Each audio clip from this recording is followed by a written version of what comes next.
Welcome, ladies and gentlemen, to the top 10 things that I think Scum should change or have before the 1.0 release.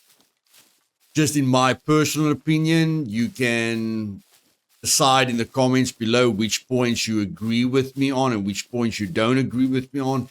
And of course, you can leave down in the comments below what would you think or what do you feel is the 10 most important things that Scum needs before hitting 1.0.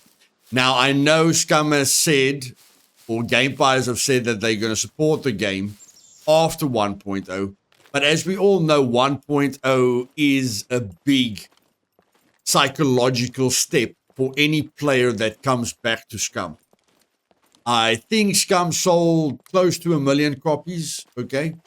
It did really, really well when it came out. The hype was real. The promotion trailers, has shown stuff that still hasn't been realized today. But even though they will support the game after 1.0, I do believe it's the perfect chance to really make Scum grow. Because a lot of people will come back. A lot of people that have given up for various reasons, a lot of people that are tired with certain things will come back and give it another chance. And I think this is very, very, very important. So I don't want the developers to, not focus on how important 1.0 is. So today I'm going to discuss 10 things that are very, very important to me as someone who supported the game since its release and someone who has helped a lot of people to play the game and has taught people to play the game, someone who's got a passion for the game.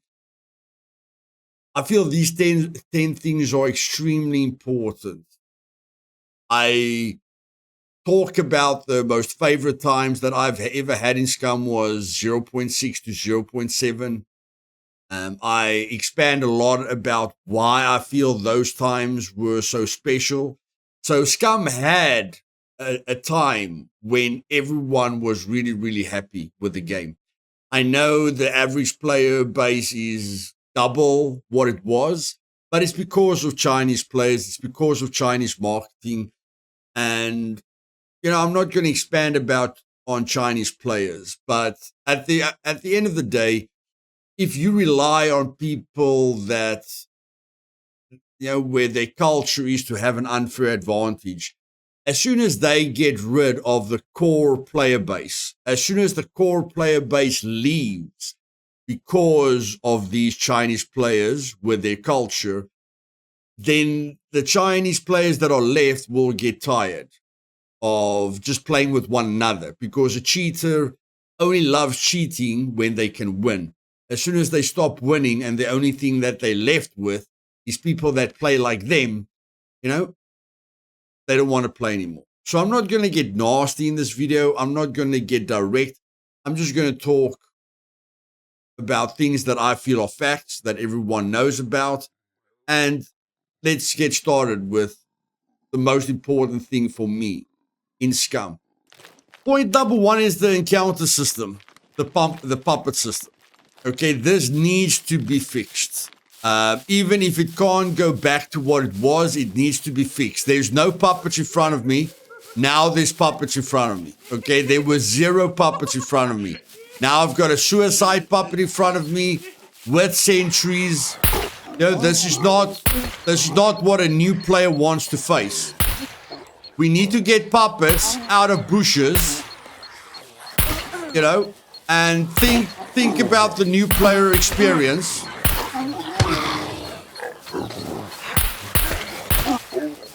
I'm shooting a suppressed pistol, and this is on default settings. Okay, this is on default settings.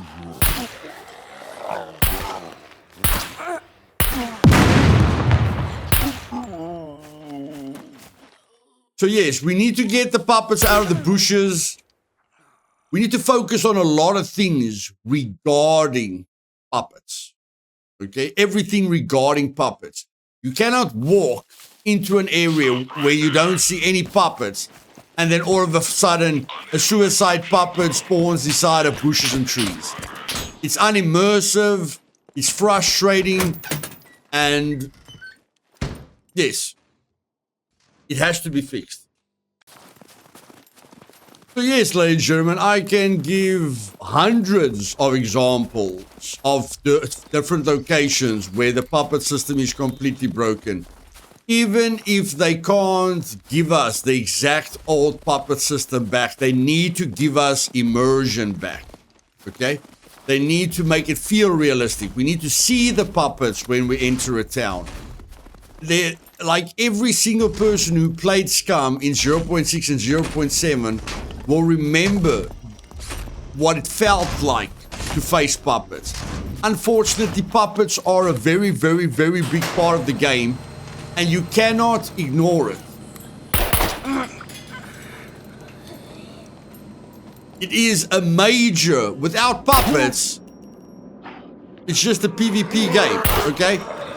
Like, they need to be stabilized. It's the #1 priority in this game. Again, I don't hear any puppets. I don't see any puppets. All my settings are vanilla. All my settings are default. Okay? Default settings. I don't see any puppets.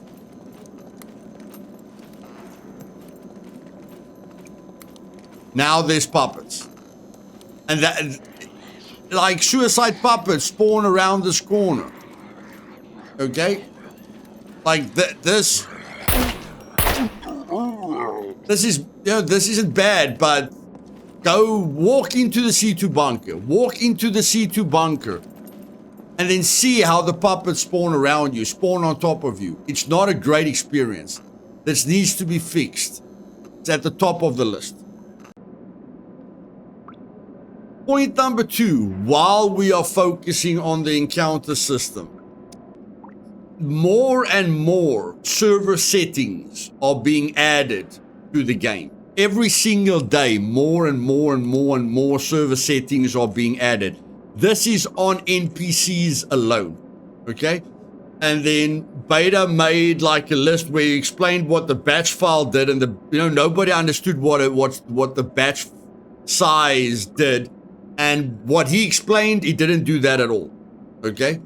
I think he said that the puppets take longer to respawn, or they spawn further away, or whatever he said. We all tested it, and it didn't make any difference. A lot of these settings don't do at all what you think they are supposed to do, okay? Like distance. Give us a distance setting. Give the server owners power back on their servers. Let us decide how the puppets spawn, and let us pay the price for that, because we're paying for the server in any case. We are hosting, like, I'm hosting a minimum of 200 active players, okay? Sometimes it's up to 500 active players when the game's doing good. But on average, I'm hosting about 200 active players from one person, okay? If you take 100 people like me, even if the guy's just running one server, where I'm running 4 servers, even if the person's running one popular server, he's hosting at least 200 players, because even if the server falls up to a population of 64, that doesn't mean there's just 64 people playing on that server. They play at different times. So in total, there's about 200 people that one person's hosting. So if you take 100 people like me, hosting 200 players, okay? It's 20,000 players that we are helping. We are giving, if there's 100 people like me, we are giving 20,000 players a home where they can feel safe, and where where we can give them a different experience. So server owners is very, very, very, very important to you. If you take all the self-hosted servers away and you just leave yourself with the official servers, where the Chinese players are clearly a problem, getting rid of all your all your entire fan base, your entire core player base, okay?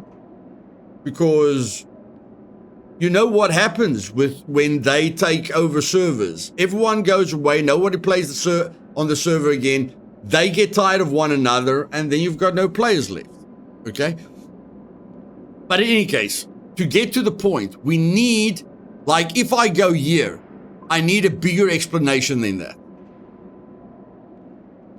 Okay? I need a longer explanation than that, not just one line. Like, if we go to the batch file, it's one line: multiplier for the encounter character respawn batch size. Multiplier for the encounter character respawn batch size. What does batch size do? What is batch size? Just because I'm running a server doesn't mean I know where you get your names from or what you want your names to mean. Like, luckily I know encounter means puppets, but I mean, the developers are deciding what name means what, okay? Like the max allowed characters, maximum number of characters allowed to be present in the world, including players and characters. Does that include animals? You know? Does that include razors? Does that include puppets? We need we need more than one sentence. We need a paragraph for each of these settings. Because you've got a lot of people hosting servers now, but once you release the server files in 1.0, then there's going to, you know, the amount of people that are going to run their own servers is going to be multiplied by 100. And if the OG server owners, you know, can't get any of these, can't get 60% of these server settings to do what you say they do because they don't work, it's going to be a problem in the future, okay? So you need to look into these server settings, give us more control, and give server owners a bigger explanation, not one line, okay? This needs a lot of attention. This is point 2. We need long paragraphs explaining to us what each and every setting does, and you need to test these settings to see if they actually work, because most of them don't. Point number 3 is loot. Now, I know we have got the ability, server owners have got the ability to modify the loot. I know that.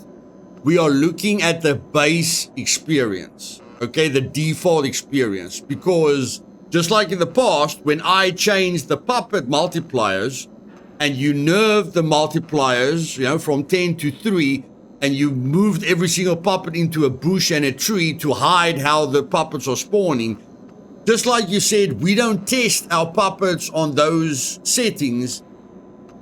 You must keep to that principle. That don't tell me I can change the settings. You are testing the game on the vanilla settings. So on the vanilla settings, every single military point of interest has been nerfed, okay? And every single person that has supported you from the 0.1 release will tell you that on vanilla settings, every military point of interest feels unrewarding. For a new player to walk into the C2 bunker and get past the sentries and come into the armories, okay, and find one helmet,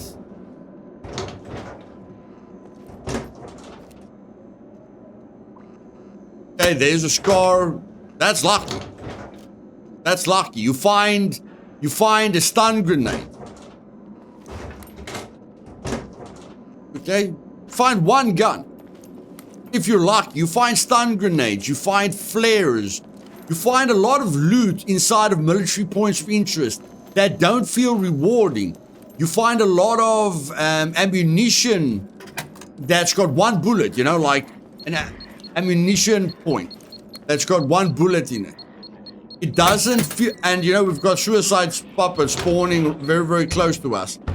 But it's just like the military points of interest. That is a miracle. finding that is a miracle. But look at the lockers. Like a person has to find screwdrivers, okay? And a hiking backpack is nice, but every single person will tell you that the military points of interest feel nerve. There were times when where we knew the chance of getting an M82 in the naval base was high. Okay? Now almost no one goes to the submarine section anymore because the chances that they're going to find something worth it there is low. So the military points of interest need to be buffed. I know Gamepire spoke about one point of interest that they're going to buff, but all the military points of interest need to be buffed. If you want people to interact with one another, you need to buff places that is difficult for new players to go to. They need to be rewarded. People need to go there regularly to fight one another. Okay, and as an experienced player that can go to any of the big points of interest with his eyes closed, I do not feel rewarded. D4 feels okay underground. Above ground, it feels dead. Underground, it feels, it feels okay. But again, it's going to be very difficult for a new player to go there underground. And if they risk their lives and lose their loot without really finding something that makes it great for them, why go there again? And then just, why have you got a room like in the power room at the Hollywood sign, in the power room over there, you've got, like in the power room, when you're going to the power room, there's loot in a little room at the back. That room has got guaranteed loot. You'll always find something in that room. Why don't we have more rooms with guaranteed loot, like that little room over there? Why are people thinking about going to this little place over here instead of thinking about going to the naval base and the D4 airfield? And this was your first military point of interest in the game, and it's quite dead at the moment. Like even a player that's experienced enough to loot the entire place will be quite disappointed with the loot because he's going to find more beanies and jackets and flares than weapons, than military gear. I mean, this is an airfield. Okay, it's not a military airfield, but there's still military points of interest. Same with a naval base. So we need to look at the loot. We need to focus on the loot. The fourth point that I want to talk about is sentry damage. Now, there's a lot of servers that disable the sentries, which I don't agree with. But that at least tells you there's a lot of people that don't like the sentries, okay?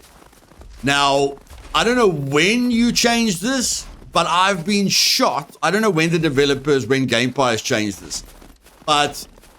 And I hope some of the developers watch this video. That's why I'm referring to them as you or whatever the case may be. I don't know what you guys did, but the plasma cannon, if a sentry hits me with a plasma cannon, I die. It's an epic moment. I laugh about it. I move on. But when a sentry shoots me with a grenade, with the grenade barrage, whatever, when it shoots the things, out of its shoulders, and a grenade blows up close to me, I lose all the weapons on me. So if there's a casual player with an M82 on him and an RPK, fully kitted, if a sentry's grenade blows up close to him, he will lose all his weapons. All his gear will be ruined. His tactical vest will be broken. Most of his clothing will be completely broken. The only thing that will be left is a little bit of health on his backpack, okay? I don't know when you guys changed this, but the grenades on the sentries are too overpowered at the moment. And you can let your testers, I'm not going to say anything about the testers, okay? You need to let the testers test this. Trust me, the grenades that the sentries are shooting at players are overpowered. And it doesn't make sense that one grenade can destroy, I mean evaporate. If you had an M82 and an RPK on your back, it will be gone, disappeared. You won't find a weapon on the ground. You won't find weapons, anywhere close to you. All your weapons are gone. All your loot is gone. It is too much. And sentries are a big part of the game. You said so yourself. Sentries are a big part of Scum. Not a lot of people like sentries. Do not give them a reason to rage quit. Again, when I talk about the player base, you are trying to appeal to a lot of people. You don't need to worry about me. I'm going to be here, sometimes complain, sometimes praise. But I feel over the years, I have complimented you 9 times out of 10, and complained like one out of 10. If you take the complete hours I've spent on Scum and the total amount of words I've said about Scum, it's 90% positive. I'm just trying for you to appeal to the majority of the player base. And a sentry that can destroy all your gear with one grenade is not a good decision. Point number 5, losing your body. Now, we took cargo drops from Rust. We are taking things from other games. I feel getting a loot bag for a player, like when a player dies, turning him into a little box like Rust, or turning him into a little loot bag will help a lot. Because, again, chat, or people that are watching this video, tell the developers how many times you've lost your loot because your body disappeared. Tell the developers how many times you haven't been able to see your body, but your friend can see your body. Tell the developers how many times your body has, like when you died in a bunker, your loot's above the bunker, or your loot's underneath the bunker. And then I will tell the developers the reason I know there's an empty space underneath here is for the pure reason that I died here, couldn't find my loot for the 100th time or the 1,000th time that I've lost all my loot because my loot's just gone. But I was busy with a guide, so luckily I was on my test server and I could use admin commands. Now remember, 99% of your players can't use admin commands. They can't find their body. They don't know why their body is gone. Because in most survival games, they can go back to their body and loot their body. They don't understand what's going on. And it's very frustrating if a person only has 2 or 3 hours to play per day, and then they lose everything that they've gained in 2 hours to something that they don't understand. They don't know what they did wrong, but they still lost everything. It's a very, very negative experience, which we need to fix ASAP. So I'm just going to go into drone mode and show you how I found out that there's an empty space underneath us. Okay, this is how I discovered this place. Okay, so there's the sentry walking. There's the tower to the west. Okay. There's the underground, there's the underground section where you go to the armories. And I died here. I died in one of these rooms. Okay, there's the armory. So I died here, and then I couldn't find my body, and my body was down here. There were even puppets down here. I had to kill puppets when I got back to my body. Like my loot was spread in a circle like this. So puppets are inside of these no-go zones. Your loot is inside of these no-go zones. And it's something that needs to be fixed. Okay? People cannot keep losing all their loot when they don't know what they did wrong. You know, a sentry can't make a casual or a new player lose all his loot because, you know, he was far away from the sentry and the grenade landed close to him. Because then he's going to ask himself, when he uses a grenade, it doesn't evaporate everything that the player has on him. Why does the sentry's grenade evaporate everything? And you can't say it's because because the sentry's guns don't rip you in two. When the sentry's literally shooting M82 rounds at you, they don't kill you with a single shot. So let's not get onto the immersion or realism bus there, okay? We're thinking about the average casual and new player, and I'm sure the people in the comments, and I want every one of the comments to be respectful. We will not get anything right by attacking the developers. And you guys can go look for my video that with the video that I made where it's not funny anymore. I'm deleting that video. You guys will not find that video anymore. Okay? Let us put our pitchforks away. Let's let go of the hate. We either support them with everything we've got or we play something else. Okay? But I'm going to say what I need to say, and I'm going to fight until the bitter end, because we all know how much potential this game has. We saw that in 0.6 to 0.7, and then we saw the game fall apart in 0.8, 0.9, and 0.95. And we're praying with everything we have that we get back to that magical feeling we had, you know, somewhere along the line. Point number 6, ladies and gentlemen, is that this game needs an end game. And when I say end game, I'm talking about the players that have been supporting this game since 1.0 or since 0.1. Scum needs an end game.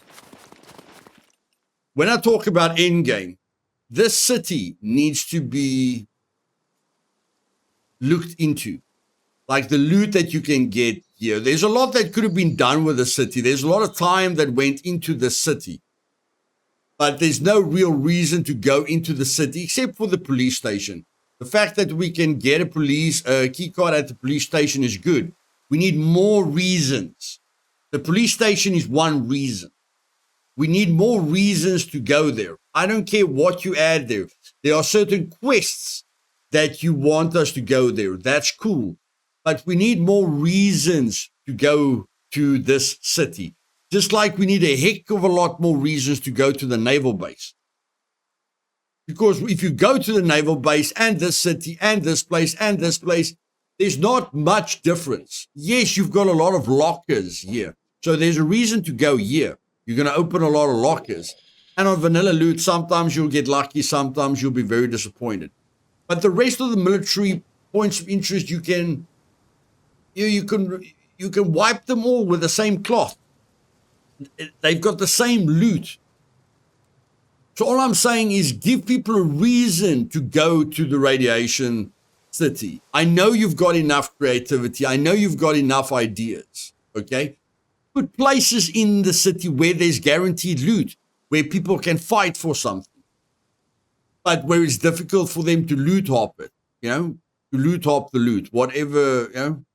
I don't know how you solve that, but give people reasons, like the police station and the key cards is a great reason. The chances that we had a good chance to find an M82 sniper rifle in the naval base was a great reason. The fact that we got good loot at the airfield is the reason we all fought each other at the airfield. Now nobody fights each other at the airfield. The coal mine is good because that's where we get TNT. Maybe we can get a little bit more TNT at the quarries so that we can have more quarry fights. You want people to fight each other. You want people to run into each other. Just give people a reason to run into each other. And then this is just a personal thing for me. You need end game. So take me out of the picture. If you are at 10,000 hours or 5,000 hours, or when you are an experienced player, it's like you're going through the same loop. Like, for you to get geared, you only need to loot about 20% of the map. And then all the abandoned bunkers look the same. Your players are getting tired of the repetitive gameplay. They've got nothing to aim for. And unfortunately, getting to an 8555 character sounds fun until you see how to do it with a wheelbarrow, and then it's not fun anymore. You did tell us that, the melee, the brawling is going to be cool when you advertised the game before 0.1 came out. You did show us that you're going to be able to level up your character with a bench press and with other equipment. We need that in the game. Just give us a better way. Give us a fun way to get to that 8555 character. Give us things to aim for. And I feel this sector has got a lot of space. I feel it's cool. Like, nobody really goes here. There's this little room, and then there's these two little places. D0 is not being utilized. You can put it wherever you want. I just feel the fact that the big city is in the corner here, I feel it will be cool to put, and it's cool to fight in the snow. There's not a lot of people inside of bushes or whatever, and the snow is a cool place. I feel it will be cool to put a Tech 1 headquarters in D0. An end game, like you are going to add a point of interest with a lot of loot. I'm excited to see that.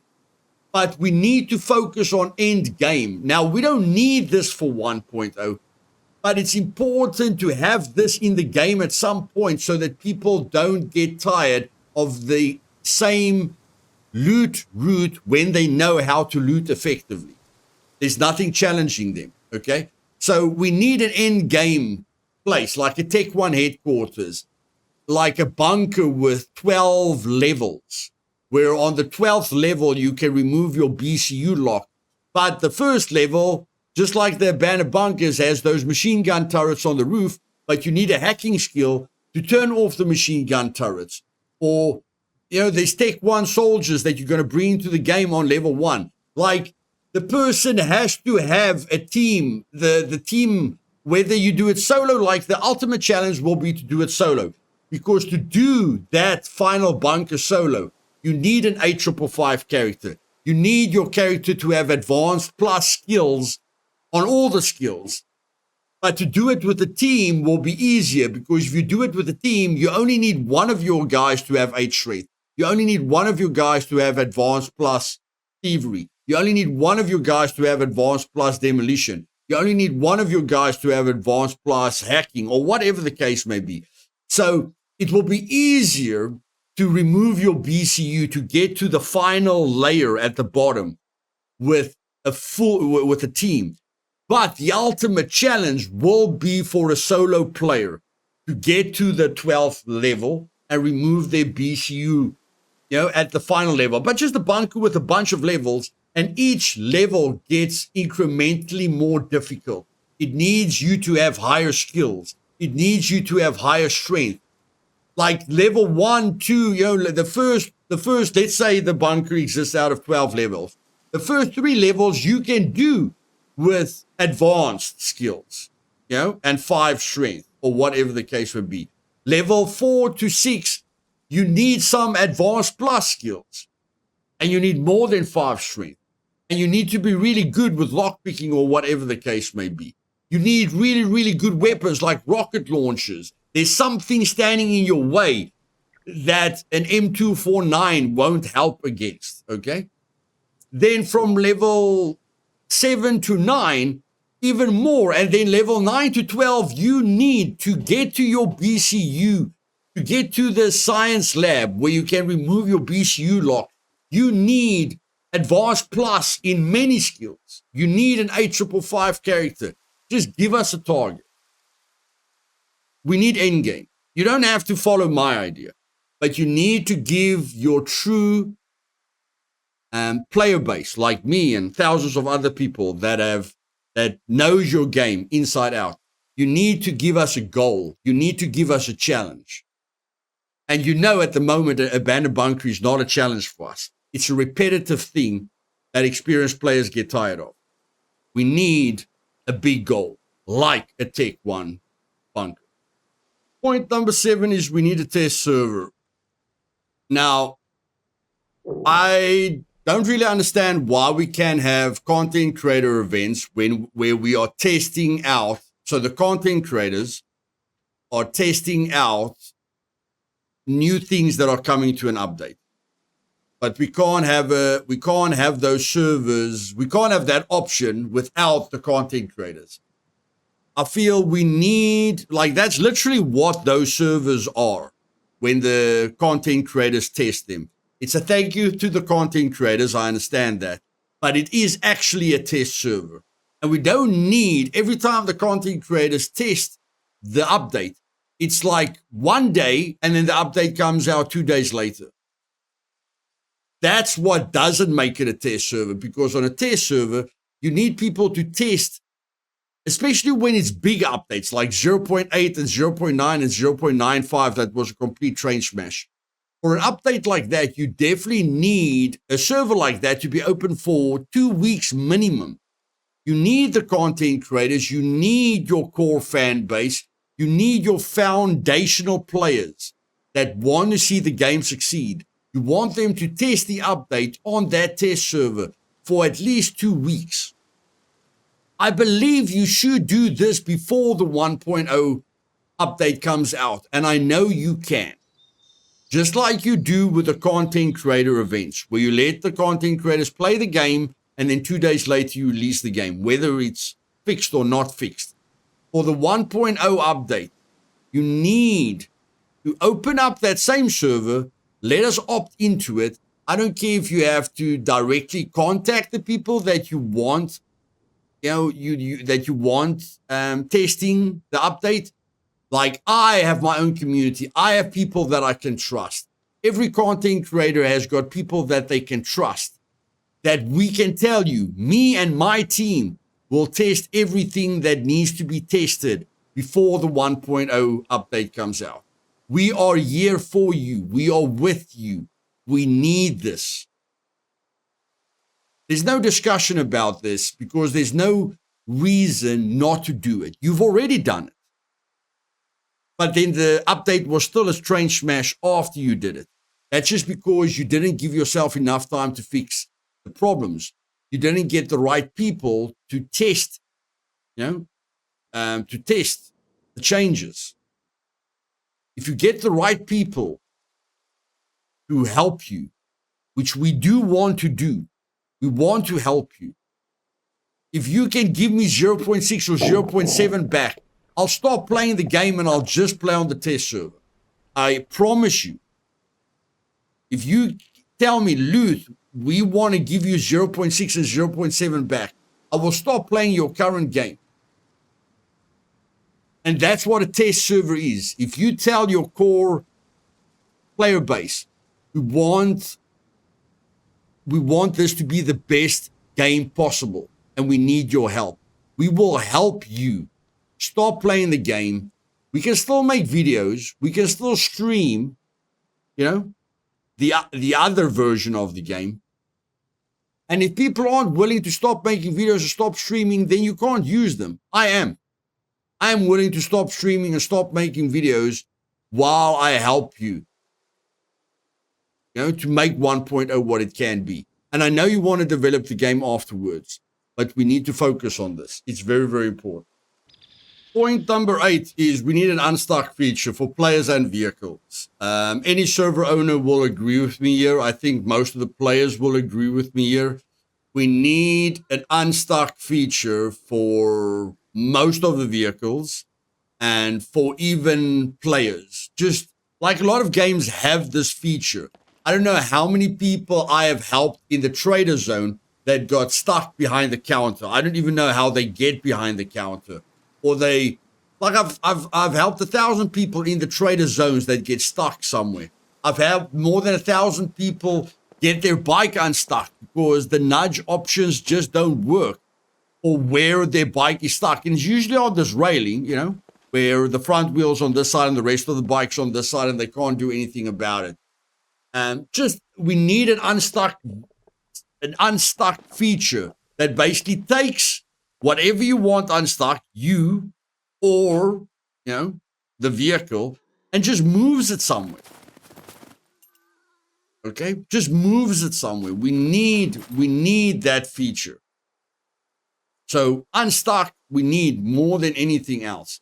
And then the other big thing that relates to vehicles as well is another big problem with vehicles. Again, we want to appeal to most casual players, to most new players. And this is something that even frustrates experienced players. So you need to fix this as soon as possible. So this adds to the unstuck feature. Like, experienced players are still getting a heart attack about this. And you can say it's not that difficult getting out of it. I agree. It's not very difficult getting out of this situation, okay? But there's a lot of people that do lose their vehicles like this. And when it comes to immersion, again, if a new player is playing this game, what is the reason for them losing their vehicle like this? Like if they stand with their vehicle in the water like this, what is your reason for them losing the vehicle? Okay? Apparently, you've made a few changes that I'm unaware of, because apparently it's quite difficult for me to lose my vehicle like this. But any vehicle that gets completely destroyed, that is not fully immersed in water, I feel is a big problem. Now this already feels great. The fact that I can do this and not lose my vehicle is ridiculously awesome. Because it makes sense that I'm not going to lose my vehicle like this. In real life, I'm not supposed to lose my vehicle like this. Okay? But again, if you've got cars that everything breaks when just a little bit of them is submerged into water, we need to really look into that. Because again, we're trying to appeal to the majority of the player base. Not the hardcore players like me, not the purists, everyone. The rage quitters, the ragers, the mommy's boys, you name it. We're trying to appeal to everyone so that everyone can enjoy the game for what it is. Okay? Let's move on to the next point. Point number 9 is raiding is a very, very big part of Scum. And I'm clearly not in the majority here, but raiding overall is a very boring activity for me. I've seen raids that take 8 hours. Because if you're raiding a base and it's got a lot of walls, then you have to start blowing through the outer walls from one section. And then the team that's defending, if you want to do it online and actually be a sportsman about it and not do it offline. If you do it offline, it doesn't really matter. But it is still boring. Dialogues are a way to force people to use explosives. So I don't really have a problem with dialogues. I know dialogues are tedious, but it's your fault that you're going through a dialogue because you could have prepared with explosives to make the raid exciting. So whoever has a boring raid, I put the responsibility on them 100%. They were too lazy to prepare for the raid, and they were too lazy to put in what the base builder put in. Like if you want to raid a base and get a lot of loot, put some effort in. Don't just rely on your lockpicking skill. You know, don't rely on one thing. If you want raiding to be fun, make it exciting for the people you're raiding and make it exciting for yourself. So I feel dialogues is a great way to force people to get the explosives to raid the base. But like I say, in an online raid, as soon as you blow through one part of the wall, the entire team can defend that side of the wall. So if I blew away this wall and there's 10 walls behind it, then not only are the people in the base just going to grenade this section, but they're going to camp there and they're going to camp there and they're going to camp there and they're going to camp there because they know I'm just going to come through at this section. So it becomes like a bottleneck, which doesn't promote online raiding. Okay?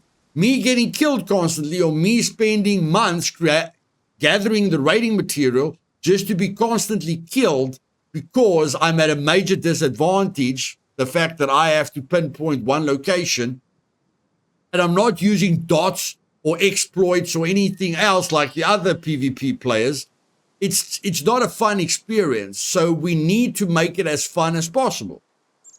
Okay, we need to make it exciting. We need raids to be over faster instead of people waiting 8 hours in their base for the raiders to wait for you to fall asleep so that they can finally plant 6 C4s on a wall that's being covered by your entire team. Someone literally has to walk up to the wall, plant 6 C4s, okay, or 3 C4s and 6 TNTs, stand here while he's being exposed by multiple elements just to go through one wall. And the one way we can make it fun, like TNT does 200 damage and C4 does 400 damage, we've got this. Go look at any Rust raid. Go look at any exciting Rust raid. This is how a Rust raid starts. This is what makes a raid exciting. The entire clan having rocket launchers on them and blowing into the base. This makes the raid fun for the base owner. Trust me, if you're inside a base and people are blowing up your walls with rocket launchers, you are having an adrenaline rush pump, okay? And the raiders don't feel they have gathered everything for nothing. The people that are defending their base must come out of the base to come get what the raiders worked for, okay? They mustn't just stand on the other side of the wall and lob grenades over the wall so that the guy can't lockpick their door or that the guy can't blow through their walls, or stand on the other side of the door and just replace the locks and replace the die locks that the raider is taking off it because of unrealistic game mechanics. There's too many exploits happening, which makes raiding boring and gives exploiters the advantage and gives people that just want to have fun, it makes it terrible for them. So we've shot this wall with an RPG, the most powerful rocket you can get. And we have to plant the flag quickly just to see how much damage it did. Okay, so I'm just going to plant the flag again. 75 damage. 75 damage. One TNT does 200 damage. One C4 does 400 damage. An RPG rocket does 75 damage. So how much rockets do we need to go through one wall where people can easily build 10 walls? We need, holy poop, we need a lot, okay? 12, 15. We need 15 rockets to go through one concrete wall, guys. And the RPG, like I can make C4s and find TNT way easier than I can find the RPG. Why is it so difficult for me to find an RPG and rockets when it doesn't even do half what a TNT does? I can just go to the coal mine and find a TNT. Where do I find a rocket launcher? Where do I find rockets? How do I make the game fun for myself? How do I make raiding fun? Remember what I said about adding things to points of interest? Giving people a reason to go somewhere? Well, you can start with rocket launchers. Just like people know that they have to go to the coal mine for TNT and they have to go to this police station for keycards, give them somewhere where they have to go for RPGs and for rockets. Make the game fun. There's no raid can be fun when one guy needs to go stand against the wall and plant stuff and expose himself, or lockpick when the guy on the other side of the door can just replace the locks that he's lockpicking. And again, no, he can't just place one thing and go away. He has to place everything to destroy the wall. And if the walls touch each other, then the Trojan wall effect begins. It's just a mess. If you don't have server owners with specific rules, then nobody wants to raid because the raider is letting walls glitch into each other that, makes the HP insane and just breaks the game. So give people an opportunity to enjoy your game. And you can definitely start by making rockets and rocket launchers become a bigger part of the game. That's why you brought it into the game. You didn't bring a rocket launcher into a game to do 75 damage to a wall and to destroy a vehicle completely. Like if I hit a vehicle, a fully armored vehicle with a grenade launcher, I get all the loot from the people inside and I get the car. Not the rarest item in the game. Now, if I use the rarest item in the game to kill someone in a rager, I'm not going to get the car. Okay? I won't get the car. Now, you see what this did to this rager? That is what a player feels like when he gets hit by a sentry's grenade. That's exactly what a player feels like. What just happened? Why did I lose all my loot because of one sentry grenade? The same thing that this player will think when he gets hit with a rocket launcher. Why did I lose the entire vehicle? You might say, well, that rocket can destroy the entire vehicle. Okay, but why can a rocket disintegrate this entire vehicle, but a TNT can't disintegrate the entire vehicle? A C4 can't disintegrate the entire vehicle, but it feels like you're using .22 rounds against a concrete wall. All these things makes a difference. All these things keeps players happy. All these things work together. We need to focus on this before 1.0. And point number 10, ladies and gentlemen, the final point before 1.0 gets released. The players and the developers need to move closer to each other once again. It almost feels like everything fell apart with the Jagex acquisition because the developers were positive, but now it feels like everyone's negative. The players, so let's just move Jagex one side. The players and the developers need to move closer together. The developers do have free time. And we need to do interviews again. We need to open the communication again. We need to stop throwing each other with rocks. We need to stop insulting one another. Okay? We need to let bygones be bygones. And I'll be the first one to do this by deleting this video with 27,000 views, 1,600 likes, and almost 1,000 comments. Okay? It's not funny anymore. I'm going to delete this video. Okay, if I can just remember how to delete the video. There we go. Delete forever.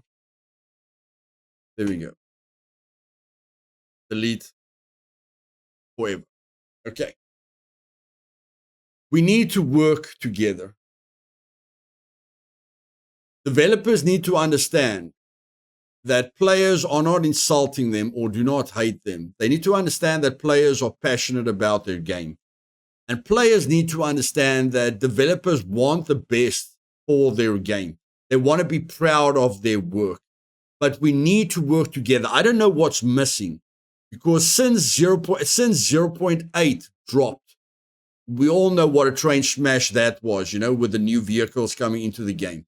We all know what a train smash the new encounter system was. And we all know we're not very sure about 1.0, but we need to get back together. That's why I feel the test server is so important. Because even if the developers can't do interviews with us anymore, at least we can communicate with them on the test servers. We can work together to make this game the best it can possibly be. So that's my final message.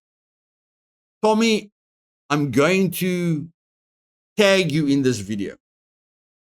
I hope you can unban me from your Twitter. I hope we can let bygones be bygones. I am a pillar in the community. You are a massive pillar in this community. We need to get rid of the stresses from the outside world, from other people. We need to focus on what's important.